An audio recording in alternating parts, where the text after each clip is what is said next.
രസ്മിൻ ബായും ഹൗസിൽ പ്രവേശിച്ചിരിക്കുകയാണ്. ജാസ്മിന് വൻ സർപ്രൈസുകളാണ് കിട്ടിക്കൊണ്ടിരിക്കുന്നത്.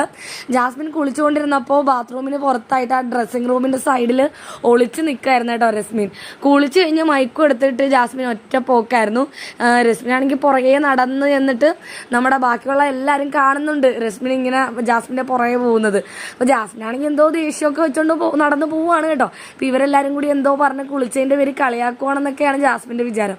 അപ്പോൾ ഋഷിയും ബാക്കി ആൾക്കാരും എല്ലാവരും കൂടി ഇരുന്നിട്ട് എടി ജാസ്മിനെ ജാസ്മിനെ ജാസ്മിനെ എന്ന് വിളിച്ചിട്ട് ജാസ്മിൻ തിരിഞ്ഞു പോലും നോക്കുന്നില്ല. പട്ടി ഷോയും കാണിച്ചുകൊണ്ട് പോവാണെന്ന് വേണമെങ്കിൽ പറയാം. ഉടനെ രശ്മിനും കിടന്ന് വിളിക്കുന്നുണ്ട് അവസാനം ജാസ്മിനെ ജാസ്മിനെ എന്ന്. ഇപ്പം ഇവരാരെങ്കിലും ആണെന്ന് വിചാരിച്ചിട്ട് ജാസ്മിൻ നോക്കുന്നില്ല. പെട്ടെന്ന് ആ എന്താ പറയുക ചില്ല് തുറന്ന് ആ ഡോറ് തുറന്ന് അകത്തേക്ക് കയറാൻ പോകുമ്പോഴാണ് ആ വിളി എവിടെയോ കേട്ട പോലെ തോന്നണമല്ലോ എന്ന് ഓർത്ത് തിരിഞ്ഞു നോക്കുമ്പോൾ രശ്മിൻ ശരിക്കും ഞെട്ടിപ്പോയി.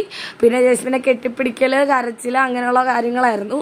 ഇതിൽ രശ്മിൻ പോലും ജാസ്മിനെ ജാസ്മിനെ എന്ന് വിളിച്ചിട്ട് ആദ്യം മൈൻഡ് ചെയ്യാണ്ട് പോവുകയാണ്. കാരണം പെട്ടെന്ന് സൗണ്ട് കേട്ടപ്പോൾ പുള്ളിക്ക് മനസ്സിലായില്ലെന്ന് തോന്നുന്നു.